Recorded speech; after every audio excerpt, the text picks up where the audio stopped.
Are you familiar with earnest money in real estate? Most people have heard of it, but sometimes aren't sure exactly what it's all about. So let's talk about it. I'm Randi Dukes, a DFW realtor, and I have a pile of videos on this channel that'll answer a lot of your questions about the real estate process and about DFW in general. I'd love for you to subscribe, and if you watch this video and then still have questions, feel free to reach out. I'd love to answer them. So, earnest money, what is it?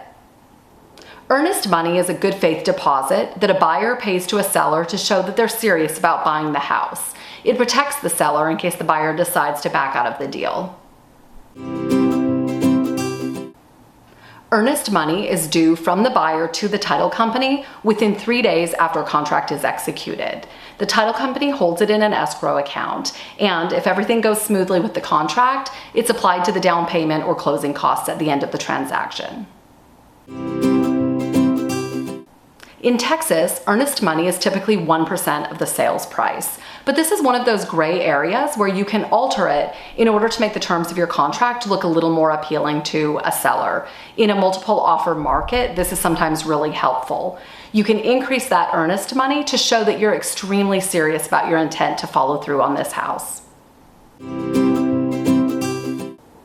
If certain contingencies like financing or appraisal are not met, the buyer can get their earnest money back.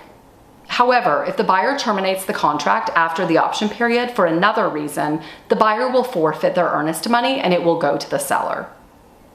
If a contract is terminated under a contingency, the earnest money will be returned to the buyer. However, there can be a bit of a delay while it clears title. This doesn't typically matter unless a buyer is needing those funds to put earnest money down on another contract. Have you got more questions about the real estate market or the DFW metroplex in particular? Feel free to reach out.